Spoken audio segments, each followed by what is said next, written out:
Hello. Good morning. Now let us take a moment to enjoy the music in the air and to arrive, to settle into our seats and begin to become aware of all the extra movement in our body. Let it settle down so that we may become conscious of our breathing, so regular, so generous, so connecting, so intimate.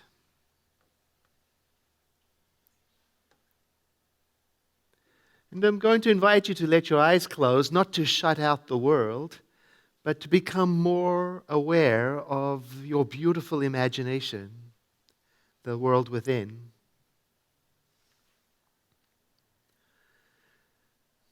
And let us take the invitation from Don Miguel Ruiz, who invites us to dream a new dream. We would say it like this: use your beautiful imagination to imagine a world in which our vision is already accomplished. In other words, imagine living in a world where each person has enough food, a home, a sense of belonging. Imagine a world of peace and harmony and justice.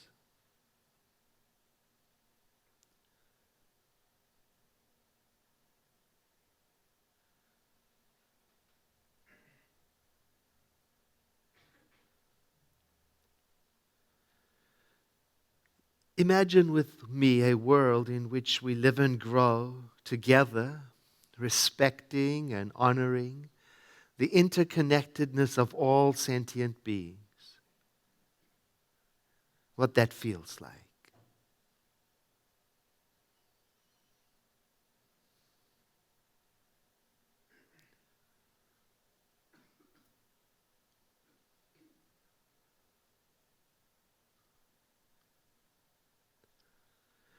Imagine with me a world in which our resources are valued and respected, and where there is a generous and ongoing sharing of these resources.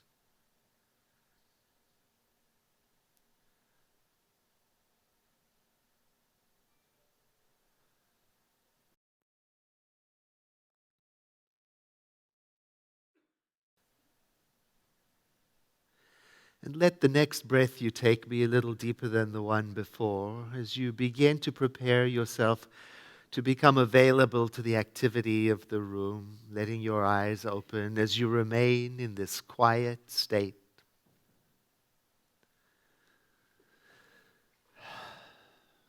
At the center, we are taught that which we dwell upon, that which we imagine, especially when it is fueled by the warmth of our feeling, has a habit of affecting the way we show up in the world, or we could say it develops into our habits. So it becomes important for us to think about our habits. Today our topic is science of mind and morality, and the word moral comes from the Latin for habit. Today it is used to describe and talk about the standard for correct or right behavior. So I want to go back to 1995 when a survey company was commissioned to discover what views Americans at that time had about our habits and behaviors. The survey focused on such things as consumption, materialism, the environment, and it was conducted across cities all over the United States among Americans from all walks of life. And I'd like to share with you today some of the findings that emerged in 1995 to see if you and I can spot ourselves in any of those findings. First, we Americans, according to the study, believe that our priorities are out of whack. People from all backgrounds in the survey said that they are seriously concerned about the values that are driving our society. They said in the survey that the habits, such as self-centeredness, greed, and materialism, are dominating our culture, and not in a good way. And they expressed a strong desire to get back to a more balanced life, one that includes community, connection, self-responsibility, family, and so on. Another finding from the survey in 1995 said that we Americans have a sense of alarm about the future. We see trouble ahead, those people asked said, if we don't change our course immediately. And some were particularly alarmed about the unsustainability of our lifestyle and the effect that it will have on our children.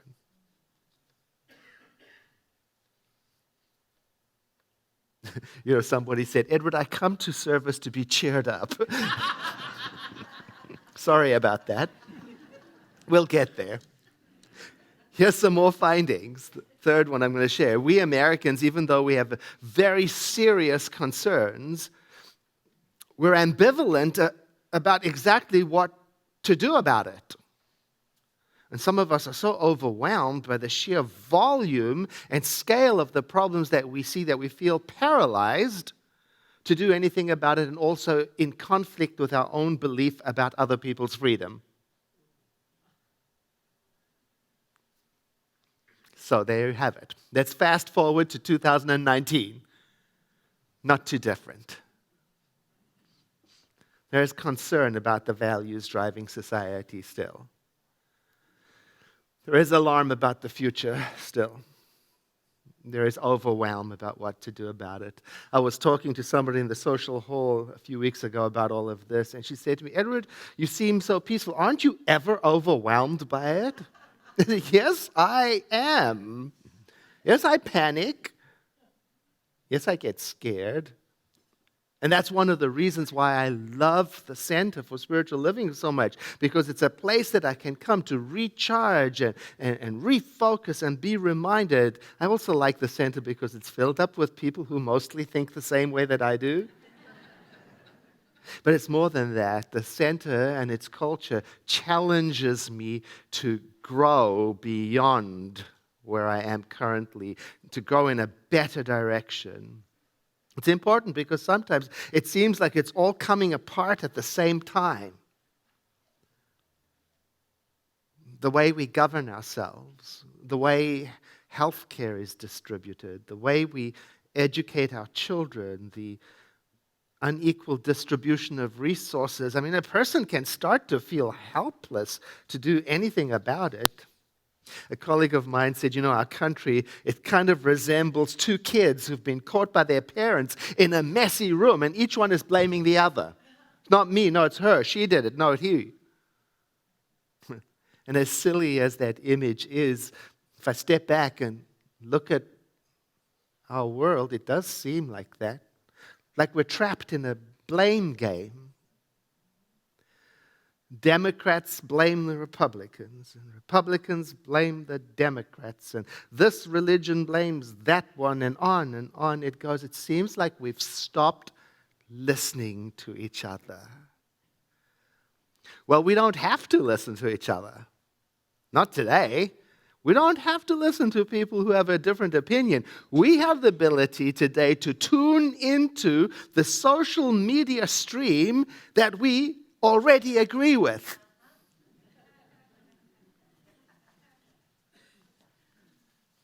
And get comfortable. I went with a friend of mine on a visit to his parents' home. The parents needed some chore done, and so I went with him, and we got there, and in the background, the TV had been turned on to a news program, one that I don't watch. ever.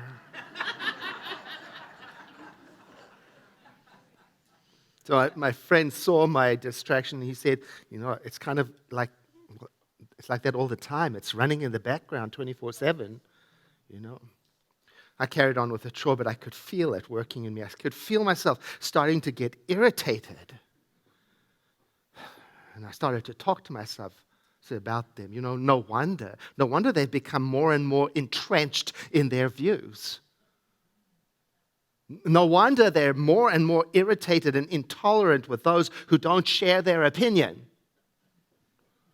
No wonder they're so self-righteous about everything. And then I realized, oh my God, I'm describing myself.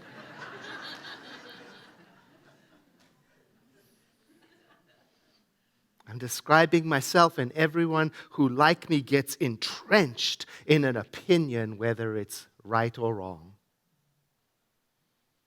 Growth can be uncomfortable because it sometimes requires that we break away from our entrenchment, from the familiar, from the place where it's comfortable. Sometimes it requires that I seek out a new understanding, one that I didn't have before, and also to let myself be changed by that understanding.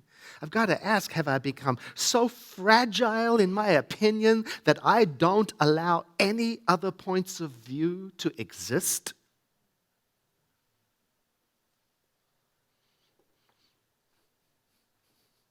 Is anybody watching the TV series The Crown? 2 of you? Well, no spoiler alerts over here in case you're going to watch it, because it's basically history, right? So I can tell you that in the series in England, the Labour Party wins the election, and Harold Wilson becomes the Prime Minister, and he's got to meet the Queen because, according to the tradition, she has to invite him to form a government in her name. And I'm watching it, and even though I know the history, I'm thinking to myself, how is this going to work? Because the Labour Party traditionally wants to get rid, some of them want to get rid of the monarchy. That odds with each other. So I'm sitting watching this, and it turns out that the 2 of them have to work it out. They've got to meet weekly with all their differences. And something wonderful happens as a result of honest, vulnerable listening and sharing that neither one of them wanted to do. I was glued to it. The Bible advises us to be transformed through the renewing of our mind. And renew means to reawaken and refresh, and I don't see much of that going on when I get stuck in my thinking and point of view. I am part of it, this polarization, I'm part of it, standing all arms folded, lips pursed, self-righteous. Even though I'm longing to live a spiritual life of love and harmony and inclusion.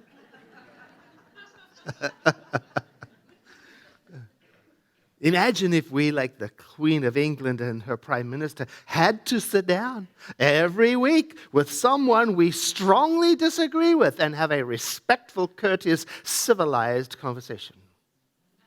That would be a good habit. Just sit down with someone who has made a conclusion that is radically different from the one I have. Sit down for some honest, vulnerable listening and sharing. Maybe some of you will have an opportunity for this on the coming weekend holidays, huh? You can practice. And maybe what we're learning at the center can help us with this, having those kind of conversations. You know what I'm talking about? That principle of oneness. Surely that can help us navigate through differences of opinion. Oh, how can we stay true to this idea of oneness when there is so much to disagree about? Clue. Oneness does not mean sameness. There can be disagreement within the oneness. The key is how to disagree without losing the sense of oneness. So I have some holiday phrases for you to practice with. Whether it's at the Thanksgiving table, or conversation with your children, or your partner or spouse, or your work team, or whoever. How about asking, I'd like to understand your thinking about this. Please tell me more. What about this topic is very important to you? How did you determine that this is true? You got to be careful not to be snarky with that one.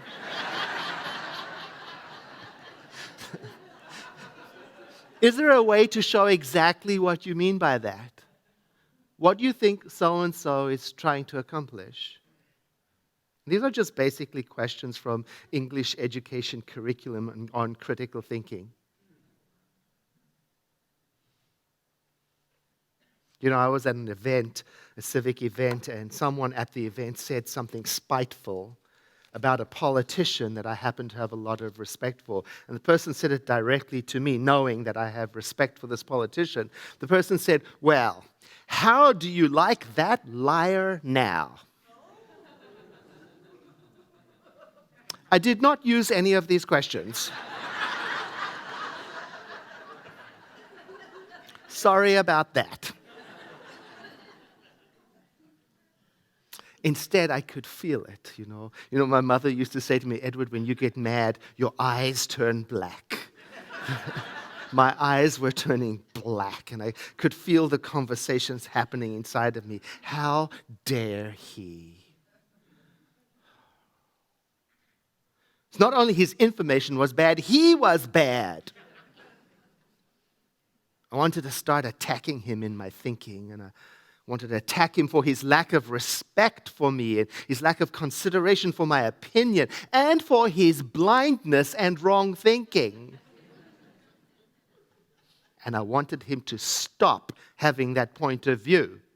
I did not want to understand how he got there. And that's the problem. I knew I couldn't speak, not so long as I thought of him as an idiot and the enemy. I had to somehow get back to the principle of oneness and see him as an expression of the living Spirit Almighty with a radically different conclusion. I knew what I had to do. I had to get back to the place where I could say to him sincerely, tell me more. I'd like to understand your thinking, you divine expression of the living Spirit.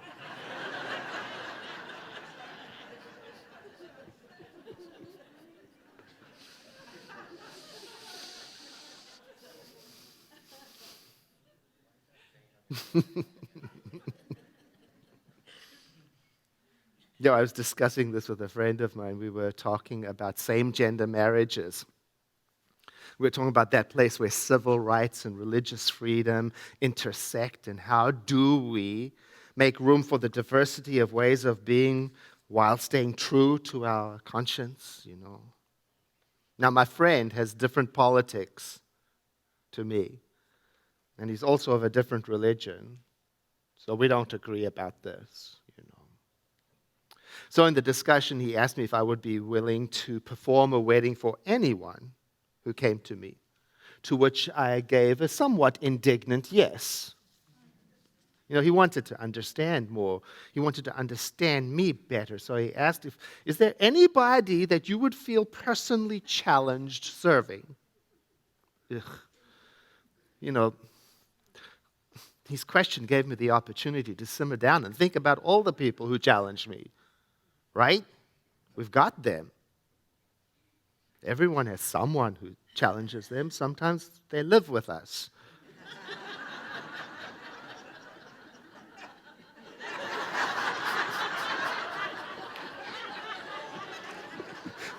This is where Kevin says, I'm right here. I would be dishonest if I said I treat everyone equally all of the time.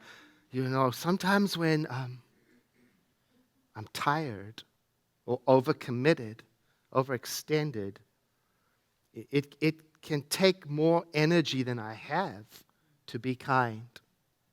What? Got to be careful of that thinking.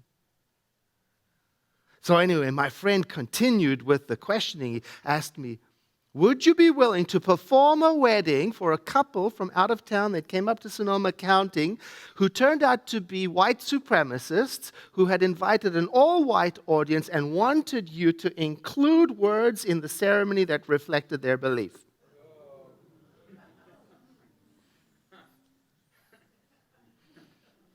I became defensive so quickly.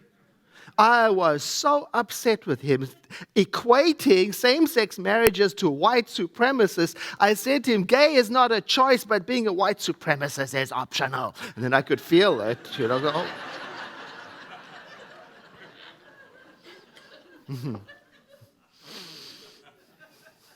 oh. He didn't say to me, you're an idiot. He didn't say that.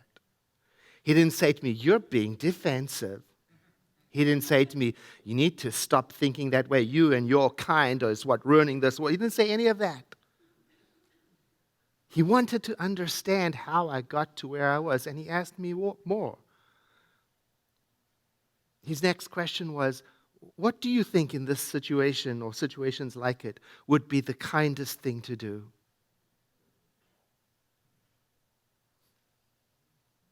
We did settle on the idea that being kind is not the same thing as being weak. That being kind is an attitude toward life that seeks out the gentlest path. And that the road of kindness isn't always free from pain. Difficult choices still arise. Disagreements still emerge. It's not that you and I won't ever disagree with someone. It's how do we stand in our principle, what we teach about oneness and disagree. My friend and I, we still disagree. But we're still friends. Deeply. A few years ago, I was talking with someone who had difficulty with a certain political figure. So I asked her if she would like me to pray for that figure. There was silence. After a moment, she said, look, I don't want to say no, but I'm afraid. I'm afraid because I don't want him to succeed. So I said, okay, then, do you want me to pray for him to fail? I was being playful with her to point out the conflict. And it was in her eyes. See, that's the problem we're having. We don't know how to respond to this world. And we don't know how to pray. So I asked my friend if she would separate it from the real world for a moment and imagine a scenario in an imaginary world, a land far away where there was a dictator in another land, and that we were going to pray for this dictator's highest good, which sounds alarming until we get clear that high good doesn't mean more control, more domination, more hurt. No, what kind of good is that? No, high good is a good that is good for all, a good that brings into play harmony and truth, a good that dissolves barriers and restores justice and feeds the hungry, a good that shares resources and cares about the vulnerable and loves children, a good that honors the planet and all of its sentient beings. It's always safe to visualize, dream about, and pray about the highest good for anyone, even those we strongly disagree with, especially those. How do we respond to the world? How do we pray? Well, our spiritual role models all over have laid out the track for us. Buddha in chapter 1 of the Dhammapada, paraphrased here, if a person speaks or acts with an evil thought, pain follows them, as the wheel follows the foot of the ox that draws the carriage, for hatred does not cease by hatred at any time. Hatred ceases by love. Or Jesus of Nazareth in the book of Matthew, paraphrased here, I'm telling you, he said, love your enemies, bless those who curse you, do good to those who hate you, and pray for those who spitefully use and persecute you. How do we respond to the world as spiritual beings when the world favors a bold, combative attack on the opposition? Well, you and I didn't become metaphysicians to go with the crowd.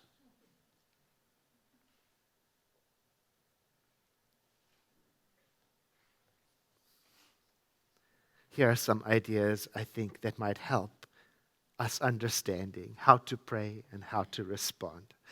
Number 1, become aware of those who are already helping and support them. Thank you, Mr. Rogers.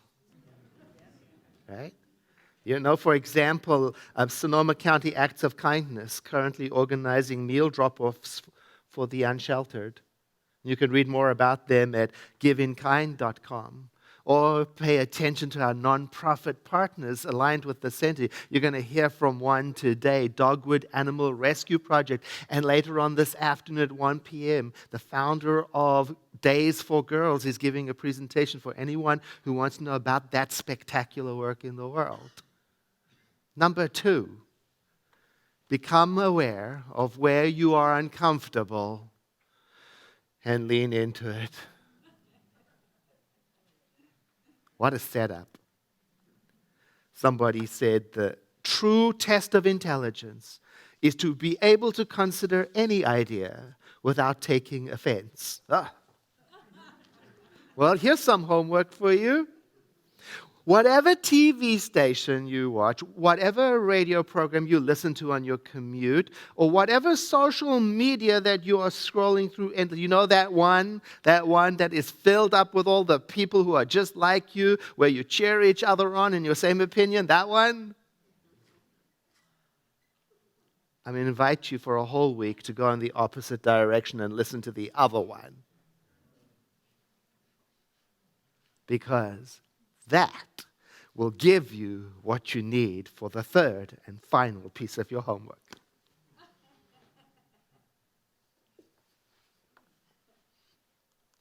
Pray for the highest good, especially for those you still reject. When I first wrote this bullet, I said, especially for those you still hate. You know, when you said yes to the spiritual path, were you hoping it was going to be easy?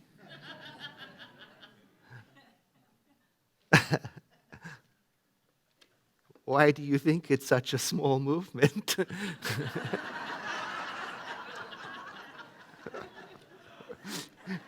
It's not popular to look inside and rout out all the things that are in direct contrast and conflict with what you say you believe. It's not exciting. It's vulnerable. It's embarrassing. But if we don't do it, what hope is there? Just be unrelenting in my pursuit of knowing the truth as best as I can each moment. I invite you to take a breath in with me and exhale, letting your eyes close as we join in a moment of prayer. There's only one Spirit, the living Spirit Almighty, that which is everywhere all of the time, not created, always present, self-existing, endless, eternal. That Spirit, the mind of creation, I like to say, and I'm recognizing that I am part of its expression. I exist within it, as does every person in this room. That is why I say, and we say, we inherit the qualities and the function of the parent. Today I'm recognizing that as the ability of each one of us to be creative in our imagination, in our choices, in our thought, and to redirect ourselves inwardly to that which has heart and meaning, and to take ourselves in our thinking to that which furthers harmony, collaboration, community, and love, and to abandon all loyalty to the group mind thinking that says we must fight our way to peace.